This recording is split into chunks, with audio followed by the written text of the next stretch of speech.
नमस्कार। पढ़ने का शौक़ हम सबको बचपन से होता है।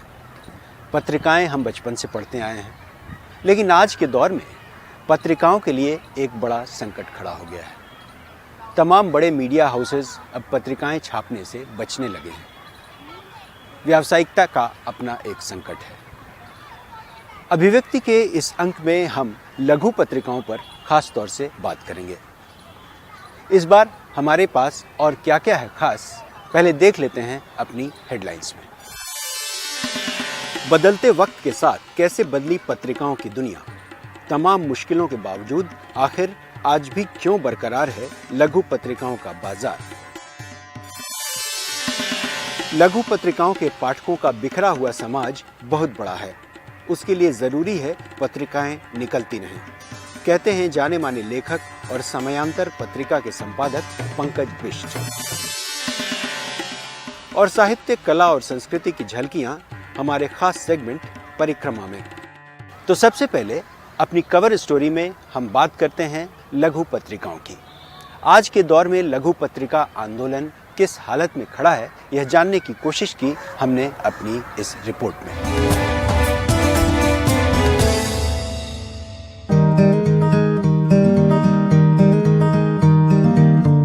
60 और 70 के दशक में जिस तरह कुछ बड़े संस्थानों की पत्रिकाओं ने पाठकों के बीच जगह बनाई, लोग धर्मयुग, दिनमान, सारिका, साप्ताहिक हिंदुस्तान, कादम्बिनी, सरिता जैसी पत्रिकाओं का इंतजार करते, वह दौर 2-3 दशकों में खत्म हो गया। तब के मालिकान अज्ञेय, धर्मवीर भारती, रघुवीर सहाय, सर्वेश्वर दयाल सक्सेना, मनोहर श्याम जोशी जैसी साहित्यिक शख्सियतों की इज्जत और काम करने की जो आजादी देते थे, वह पिछले 3 दशकों में खत्म हो गया। लेकिन तब भी उन पत्रिकाओं की एक सीमा थी। कुछ चुने हुए लेखक ही छपते थे और सबको मौका नहीं मिल पाता था। ऐसे दौर में ही यानी 70 के दशक में जरूरत महसूस की गई लघु पत्रिकाओं की, और तमाम शहरों और कस्बों के लेखक छोटी और लघु पत्रिकाएं निकालकर अपनी साहित्यिक जरूरतें पूरी करने की कोशिश करने लगे। बहुत सारे लोग वो कोशिश करते हैं कि वो छोटी पत्रिकाएं निकालें, वो साहित्य की हो, कलाओं की हो, जो भी हैं। तो साहित्यिक पत्रिकाओं का जो आपको संख्या है वो लगातार बढ़ी है। उनका क्षेत्र कितना है, कितनी वो बिकती हैं, ये कहना मुश्किल है। बहुत लगभग नहीं के बराबर बिकती हैं। गाँव तक से पत्रिकाएं निकली हैं, कस्बों से पत्रिकाएं निकली हैं, और इसने नए लेखकों को मंच प्रदान किया है। अपने अपने संसाधनों, चंदे, आपसी सहयोग और गंभीर साहित्यिक पत्रिका निकालने के जुनून ने कई लेखकों को संपादक बनाया, और हिंदी भाषी राज्यों में छोटे छोटे शहरों और कस्बों से तमाम ऐसी पत्रिकाएं निकलने लगी। धीरे धीरे इन पत्रिकाओं ने एक आंदोलन की शक्ल अख्तियार कर ली। देश के तमाम हिस्सों में बिखरे लेखकों, साहित्यकारों को मंच मिला, और इन पत्रिकाओं ने तमाम ऐसे बड़े नाम पैदा किए जो आज बड़े बड़े पुरस्कार और सम्मान पाकर बड़े लेखक का दर्जा पा चुके हैं। अगर पत्रिका के पास अपना पाठक नहीं है, अगर आपने अपना पाठक नहीं तैयार किया, अगर पत्रिका अपने पाठक से संवाद नहीं करती है, तो न तो पत्रिका की उपयोगिता रहेगी और न ही आप पत्रिका से जो कुछ करना चाहते हैं उस लक्ष्य को ही आप हासिल कर सकते हैं। अब वो जिद नहीं रह गई जो 70 या 80 के दशक में होती थी कि बहुत से लेखक बड़ी पत्रिकाओं में नहीं छपते थे, बड़ी पत्रिकाओं के लिए लिखते ही नहीं थे। वो तो अब सीमा रेखा समाप्त हो गई है। तो लघु पत्रिकाओं का शायद उस तरह तो अब मुझे नहीं लगता कि वो हैसियत रह गई है। आज के दौर में भी 400 से अधिक लघु पत्रिकाएं निकलती है, मासिक, त्रैमासिक और अनियतकालिक। कई पत्रिकाएं निकली और संसाधनों के अभाव में बंद हो गई, लेकिन आज भी लेखकों में ये जुनून बरकरार है। बल्कि मौजूदा दौर में खासकर इंटरनेट और सोशल मीडिया के आने के बाद इसका विस्तार पहले से कहीं ज्यादा नजर आ रहा है। और अपने खास सेगमेंट बात मुलाकात में इस बार हम आपको मिलवाने जा रहे हैं मशहूर साहित्यकार और लेखक पंकज बिष्ट से। पंकज बिष्ट साहब इसी 20 फरवरी को 75वें साल में प्रवेश कर चुके हैं और पिछले 21 वर्षों से समयांतर नाम की पत्रिका लगातार निकाल रहे हैं। तो मिलते हैं पंकज बिष्ट से। बेहद सहज, सरल लेकिन साहित्य के एक मजबूत हस्ताक्षर पंकज बिष्ट 75 साल के हो गए। बेशक साहित्य जगत ने उन्हें वो पहचान न दी हो, साहित्यिक खेमेबाजियों से लेकर अवार्ड और सम्मानों की राजनीति से पंकज बिष्ट दूर रहे हों, लेकिन उनके पहले ही उपन्यास लेकिन दरवाजा ने उन्हें खास पहचान दिलाई थी। पहली कहानी 1967 में छपी, फिर कई कहानी संग्रह आए, 15-25, बच्चे गवाह नहीं हो सकते, शताब्दी से शीश आदि। लेकिन दरवाजा के अलावा उनके उपन्यास उस चिड़िया का नाम और पंख वाली नाव ने भी खासी चर्चा पाई। 1968 में भारतीय सूचना सेवा में आने के बाद पंकज बिष्ट ने योजना से लेकर आजकल जैसी सरकारी पत्रिकाओं का संपादन किया।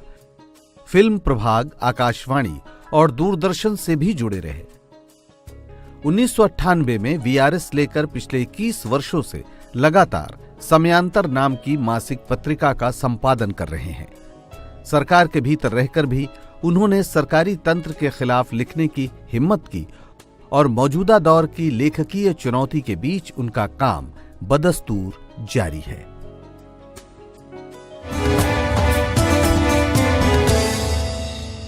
बात मुलाकात में आज हमारे साथ हैं जाने माने और वरिष्ठ साहित्यकार, लेखक पंकज बिष्ट साहब। पंकज जी, आपका बहुत बहुत स्वागत है। धन्यवाद। बातचीत की हम शुरुआत करते हैं कि इतना लंबा सफ़र आपने देखा, साहित्य संस्कृति के क्षेत्र में आपने काम भी किया, लिखा, और एक 21 सालों से समयांतर जैसी पत्रिका आप निकाल रहे हैं बगैर रुके, बगैर किसी गैप के। इस दौरान जो आपका अपना एक एक्सपीरियंस है इस तरह की पत्रिका को निकालने का, शुरुआत हम यहाँ से करते हैं। देखिए, समयांतर ये तो नहीं कहना चाहूँगा कि हिंदी में भी वो अपनी तरह की पत्रिका नहीं थी। यद्यपि फिलहाल मेरे ख्याल से इससे पहले से निकल रही थी, जो उसी ढांचे पे थी, जो पूरी तरह से राजनीतिक थी, सामाजिक विषयों को, आर्थिक विषयों को लेती थी, और अभी भी वो है। पर हिंदी में मैंने उसी तरह से संभवतः, वैसे मेरा मॉडल जो था पत्रिका का, मैं चाहता था कि हिंदी में एक वैचारिक पत्रिका जो सामाजिक विषयों पर हो, क्योंकि उस तरह की पत्रिका आम पाठक के लिए नहीं थी। फिलहाल भी बहुत ज़्यादा आइडियोलॉजिकल उसमें थी और एक सीमित ढांचे में उसका संपादन होता रहा है, तो वो उतना ओपन नहीं रहा साहित्य और क्योंकि वो छापते हैं पर इसलिए मेरे दिमाग में शुरुआत में फ्रंटियर था। मैं चाहता था कि एक सस्ती पत्रिका और जो उपलब्ध हो वो निकाली जाए और उसमें सामायिक विषयों को, सामाजिक को, किसी भी समाज से संबंधित किसी भी पक्ष पर हो, उनको लिया जाए और उनका ट्रीटमेंट गंभीर हो, विश्लेषण हो, जिससे कि पाठक को पता लगे कि जो घट रहा है वो क्या है, और जो भाषा है वो बहुत टेक्निकल भी ना हो, मतलब एक तरह से पत्रकारिता और एकेडमिक्स के बीच की भाषा का इस्तेमाल करने की कोशिश थी। तो ये मैंने शुरुआत किया। मेरा कहना असल में यह है कि हिंदी में सामान्यतः जो छोटी पत्रिकाएं निकलती हैं, और इसका एक दंड भी हमको भुगतना पड़ा, क्योंकि ऐसी मानसिकता बनी हुई है कि छोटी पत्रिका का मतलब है कि वो सिर्फ साहित्य पे होगी और कुछ नहीं होगा, उसमें कहानी, कविता, ये वो। हमने कोशिश करी कि उससे इतर एक बहुत बड़ी ज़रूरत है। जैसे जैसे देखिए समाज में राजनीतिक, सामाजिक, आर्थिक चेतना बढ़ रही है, उस अनुपात में उसकी समझ हिंदी समाज में विशेषकर नहीं के बराबर है। तो वो जो चेतना है उसमें भी पत्रिकाओं का योगदान होना चाहिए। देश भर में ढेर सारी लघु पत्रिकाएं पहले भी निकलती रही हैं और आज भी निकल रही हैं, लेकिन मौजूदा जो व्यावसायिक दौर है उसमें इन पत्रिकाओं के पाठकों की संख्या कितनी बढ़ी, कितनी घटी, और उनका जो इंटरेस्ट है, जो दिलचस्पी आने वाले वक्त में किस तरफ भागता हुआ आपको दिख रहा है? जैसे मेरा मानना यह है कि आज़ादी के बाद हिंदी क्षेत्र में, जैसे कि आप जानते ही हैं, सबसे ज़्यादा निरक्षरता थी और अभी भी मेरे ख्याल से निरक्षरता या शिक्षा का स्तर बहुत संख्या बहुत कम है। स्तर तो छोड़िए, नतीजा ये है कि जो आज़ादी के बाद जब शिक्षा फैली तो हिंदी क्षेत्र का जो सांस्कृतिकरण था वो उस तरह से हुआ नहीं जैसा होना चाहिए था, जो ग्रेजुअली होता है, क्योंकि इस बीच जो टेक्नोलॉजिकल चेंजेस आ रहे थे उसमें अखबारों में जो मल्टी एडिशन छपना शुरू हुआ, टेलीविज़न आना शुरू हुआ और उसके बाद में इंटरनेट आया। इन सब चीज़ों ने जो बौद्धिकता के प्रति जो लगाव था या जो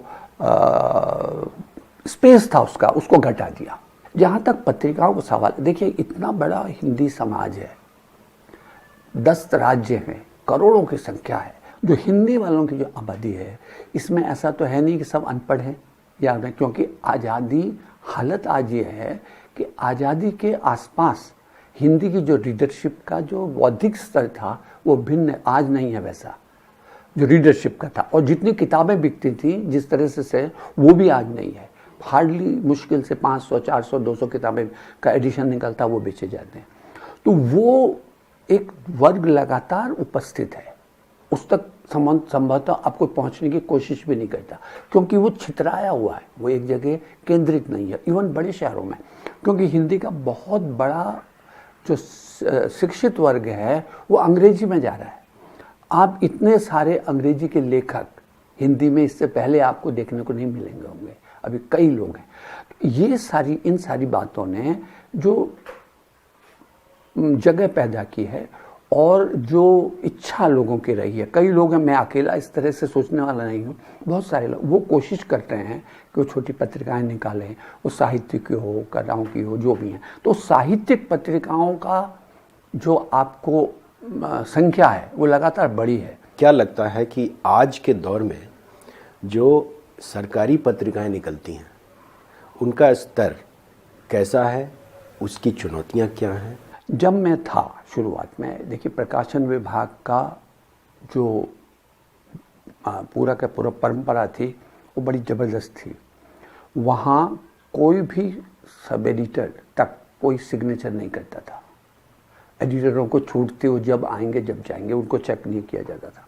उसका कारण ये था कि जब शुरुआत में जब वो बना तो वहाँ जो डायरेक्टर थे, कोई मिस्टर सिन्हा थे, उन्होंने कहा संपादक लोगों को इस तरह की बंदिश नहीं हो सकती, वो इंटेलेक्चुअल हैं, वो जहाँ जाएँ उनका अपना काम है वो करेंगे, हम लोगों को इस तरह की कोई, मतलब मैंने अपनी ज़िंदगी में कहीं सिग्नेचर नहीं किए, क्योंकि आजकल से 7 संभाग से मैं जुड़ा तो मैं उसमें साहित्य कहानियाँ, कविताएं मिक्स वो पत्रिका है, संस्कृत साहित्य और संस्कृति की, उसमें वो रचनाएं छपती जाती थी। ऐसा कभी नहीं हुआ कि कभी किसी ने कहा हो कि ये लेखक छपे या ना छपे या आपको ऊपर से नीचे के लेवल पर जो अधिकारी, यानी कि जैसे मान लीजिए हिंदी का जो इंचार्ज होगा या जो डायरेक्टर होंगे या जो उन्होंने डिप्टी डायरेक्टर ये होते थे, वो कुछ हस्तक्षेप करेंगे तो करेंगे, वरना ऐसा कभी नहीं हुआ। जैसे इतने साल बाद काफ़ी चीज़ें बदल गई हैं, तो अब वो फ़र्क आपको कैसे लगता है? बहुत ज़्यादा। देखिए यहाँ इस प्रसंग में ये भी महत्वपूर्ण है कि इवन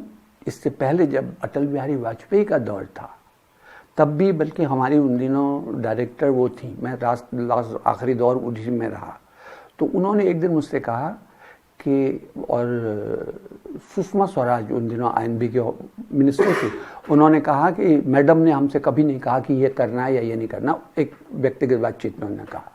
तो ये तो तब का माहौल था। आज की स्थिति यह है कि आप अगर प्रकाशन किसी भी इस चैनल में या किसी भी विभाग में INB के जाइए तो हर आदमी डरा हुआ है, किसी की हिम्मत नहीं है कि वो इस तरह का कोई काम कर सके और करे।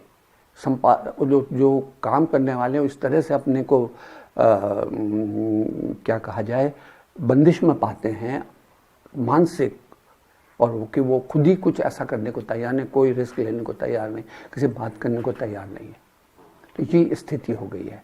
तो ये अचानक नहीं हुआ, ये बहुत सिस्टमेटिकली पिछले 6-7 साल में तो बहुत ही ज़्यादा हो चुका है जाने में। तो लेखकों को आज क्या खतरा नजर आता है? सबसे बड़ा खतरा क्या है आज? लेखकों को खतरा ये नजर आता है कि अंततः उनकी जो अभिव्यक्ति की स्वतंत्रता है उस पर बंदिश होगी। अगर आप लेखक हैं तो आपका काम यह है कि जो आप महसूस करते हैं वो आपने कहना है। जो गलत हो रहा है, जो आपको गलत लग रहा है, आपने उसको गलत कहना है। जो सही लग रहा है उसको आपने सही कहना है। अगर वो नहीं करना है तो फिर आप लेखक किस बात के? तो ये जो अगर आपको लग रहा है कि ये खतरा हो रहा, आप देख रहे हैं कभी इसको कोई धारा लगा दे रहे हैं, कई दफ़े उस लेखक की शिकायत कर दे रहे हैं, किसी ने ये क्यों लिख दिया, किसी ने वो क्यों लिख दिया, इसका नाम क्यों ले दिया, उसका नाम क्यों। ये जब हालात हो रहे हों तो डरेंगे नहीं, लेखक क्या होना है वो होना ही है। तो इस तरह का आतंक लगातार है। अभी भी लोग मुझसे 50 दफ़े बार बार ये पूछते हैं, आपको कुछ हुआ तो नहीं, आगे का कुछ हुआ तो नहीं?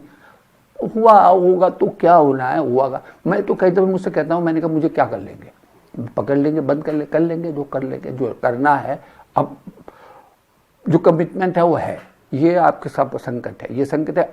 आप किस तरह से इस डर से बाहर निकलते हैं और इसको डिफाई करते हैं, इसका विरोध कर, प्रतिरोध के में आप किस तरह से नजर आते हैं? आपने इतने उपन्यास लिखे, इतनी कहानी संग्रह आपके आए।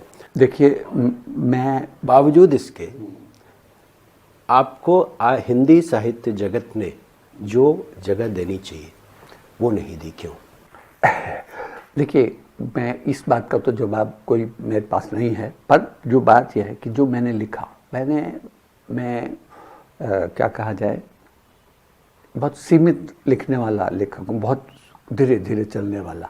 तो मैंने, जैसे मेरा पहला उपन्यास आया 1982 में, लेकिन दरवाज़ा, आते ही उसको काफ़ी उसको क्या कहा जाए, उसका रिसेप्शन बहुत अच्छा रहा, बड़ा बढ़िया स्वागत हुआ। तो ये इसी तरह से मैं, मतलब 3 ही उपन्यास अब तक मैंने लिखे, लेकिन मेरा हर उपन्यास का स्वागत हुआ है, उस तरह से पाठकों ने लिया है। अब मैं इस तरह से इसको कहना चाहता हूँ कि जैसे 82 में उपन्यास आया लेकिन दरवाज़ा अभी भी लगातार बिकता है, ठीक है। उसके बाद उस चिड़िया का नाम आया, वो भी बिकता है। वो पुरस्कार के दौड़ में भी रहे, साहित्य के। देखिए, एकेडमी पुरस्कार, सरकारी पुरस्कार, इन पुरस्कारों का कोई असल में मतलब नहीं है, सामान्यतः भी मैं व्यक्तिगत रूप से नहीं मानता, क्योंकि कई तरह के मैनिपुलेशन, कई तरह के उसमें वो काम करते हैं और उसी से कहते हैं आप प्रो गवर्नमेंट है, गवर्नमेंट नहीं है, जो लोग वहाँ हैं उनके साथ आप ऐसे संबंध है, वगैरह वगैरह 50 बातें, 19-20 से कई रचनाएं एक साथ आती हैं, उनमें रहता है, हो सकता मैं रह गया, दूसरे को मिल गया, ऐसा चलता रहता है। इसलिए मुझे उसका कोई वो अफसोस नहीं है। पर आप ये देखिए कि जो सामान्यता मिलना था, ये था, मिला। और अगर आपके उपन्यास 30-40 साल से बिक रहे हों, और ठीक है, उसके अलावा और क्या हो सकता है किसी लेखक का?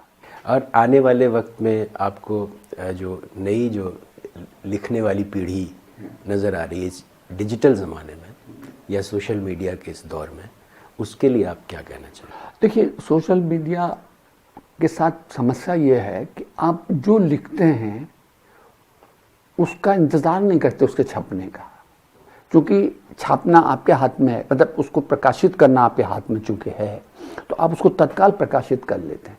ये उसका सबसे बड़ा डिसएडवांटेज है। जैसे मैं, मतलब अब आप कह सकते हैं मैं पुरानी पीढ़ी का आदमी हूँ, या मेरा नए लोग समझ के कहेंगे कि आपने क्या जाना। अगर कोई समाचार या ये है तो आप करिए, लेकिन जो लेख हैं या जो गंभीर काम है, जैसे रचनात्मक काम है, आपने आज कविता लिखी, कल उसको लगा दिया, तो ऐसा कभी नहीं होता। आप कोई भी रचना है, उसमें थोड़ा टाइम लगता है, उसको हम देखते हैं।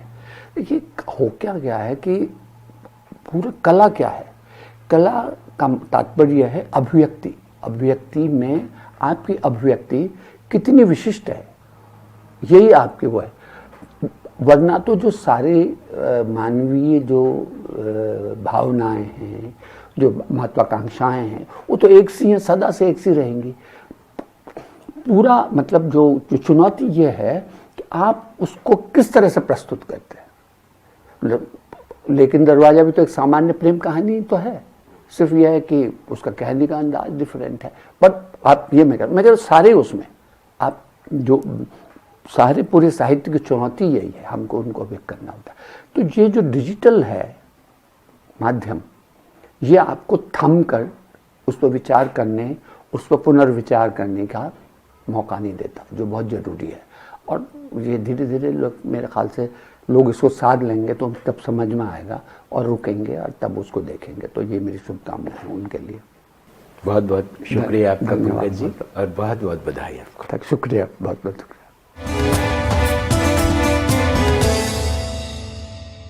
अब हम आपको ले चलते हैं देश के अलग अलग शहरों में और दिखाते हैं वहाँ की साहित्यिक सांस्कृतिक गतिविधियों की परिक्रमा।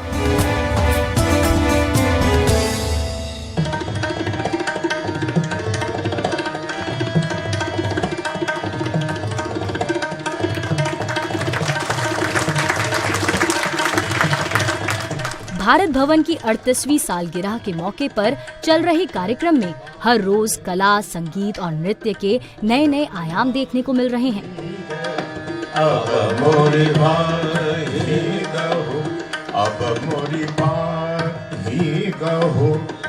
कार्यक्रम के पहले दिन पंडित राजन मिश्र और पंडित साजन मिश्र के गायन ने लोगों को मंत्रमुग्ध कर दिया।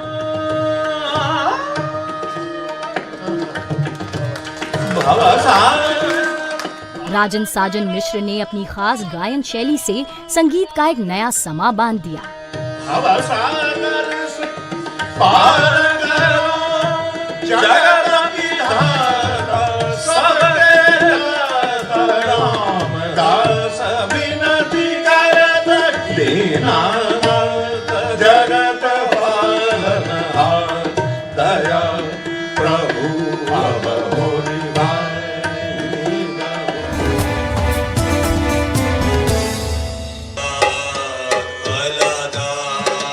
जयपुर के रविंद्र मंच पर जाने माने लेखक शरद जोशी के मशहूर नाटक एक था गधा का मंचन किया गया। वरिष्ठ रंगकर्मी दीपक गुप्ता के निर्देशन में खेले गए इस नाटक में राजनीति के नादिर शाहों की ऊल जलूल हरकतों को रोचक अंदाज में दर्शाया गया। आप पान खाइए, आप बड़के लोगन की यही बात हमें पसंद नहीं।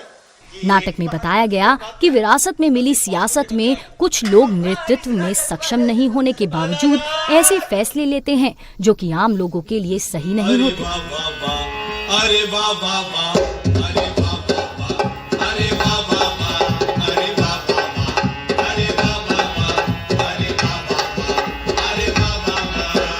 देखो चले कोतवाल सबर के, देखो चले कोतवाल, देखो चले कोतवाल सबर के, देखो चले कोतवाल, अरे बाबा, अरे बाबा।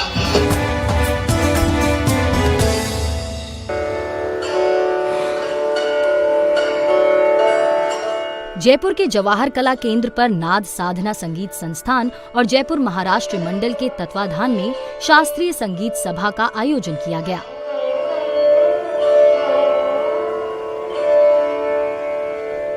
कृष्णायन सभागार में आयोजित इस संगीत सभा में मुंबई की अमृता कुलकर्णी ने सितार वादन किया।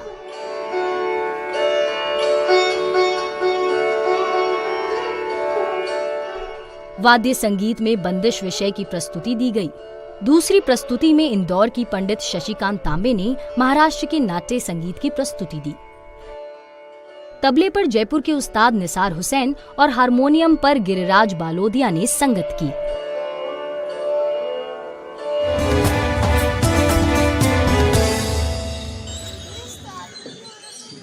उत्तर प्रदेश संगीत नाटक अकादमी ने 2009 से 2019 तक के लिए 128 कलाकारों और संस्कृति कर्मियों को अकादमी अवार्ड से सम्मानित किया। लखनऊ में एक भव्य कार्यक्रम में राज्यपाल आनंदीबेन पटेल ने कला, नृत्य, संगीत, रंगमंच और तमाम कला रूपों में काम करने वाली शख्सियतों को ताम्रपत्र, अंग वस्त्र और पुरस्कार राशि प्रदान की। इस मौके पर कथक केंद्र की नृत्य नाटिका गंगा अवतरण की खूबसूरत प्रस्तुति ने लोगों का मन मोह लिया।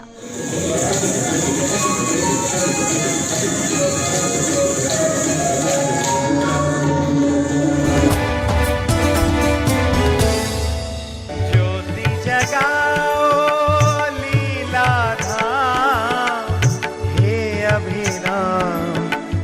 उत्तर प्रदेश संगीत नाटक अकादमी अवार्ड से नवाजी गई जानी मानी भरतनाट्यम नृत्यांगना और भातखंडे संगीत महाविद्यालय में नई पीढ़ी को नृत्य की बारीकियां सिखाने वाली लक्ष्मी श्रीवास्तव ने देर से ही सही लेकिन उनकी मेहनत को पहचानने और सम्मानित करने के लिए अकादमी को धन्यवाद दिया। सबसे पहले ये सम्मान जो है मेरे गुरुओं का आशीर्वाद है, मेरे माता पिता का आशीर्वाद है, मेरे स्टूडेंट का प्यार है जो मुझे ये सम्मान मिला है। इस सम्मान पा करके मेरा उत्तरदायित्व तो और अधिक बढ़ गया है। इस उत्तरदायित्व को मैं बहुत अच्छी तरह से निभाऊंगी। स्टूडेंट को नई नई कंपोजिशन, नई नई रचनाएं बना करके मैं और आगे बढ़ना चाहती हूँ। तो इसमें भी रिसर्च चलता रहता है। हमारे बच्चे भी सीख रहे हैं, बच्चे भी बड़े अब तो बच्चे बहुत सीखना चाहते हैं। कई हर तरह बंगाली भी आ रहे हैं, आसामीज भी आ रहे हैं, तमिलनाडु से तो है ही। हर तरह के बच्चे अब बहुत उत्साहित होकर के सीख रहे हैं। अभिव्यक्ति में इस बार के लिए बस इतना ही। अगली बार हम फिर किसी नए मुद्दे के साथ, किसी नई शख्सियत के साथ और कुछ और साहित्यिक सांस्कृतिक गतिविधियों के साथ आपके सामने फिर हाजिर होंगे। तब तक के लिए नमस्कार।